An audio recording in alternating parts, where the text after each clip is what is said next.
プに行きたいな。たこ焼き食べ歩きもいいな。あれやこれや飽きないほんまにぎやかなワンダーランでもな。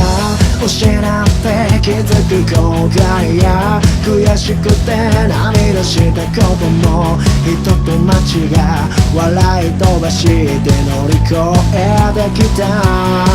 大きく飛ぶために大きくしゃがむこと、ずっとこの場所が教えてくれたんだ。失いかけては輝くネオンがまたみんなの心躍らせる大阪。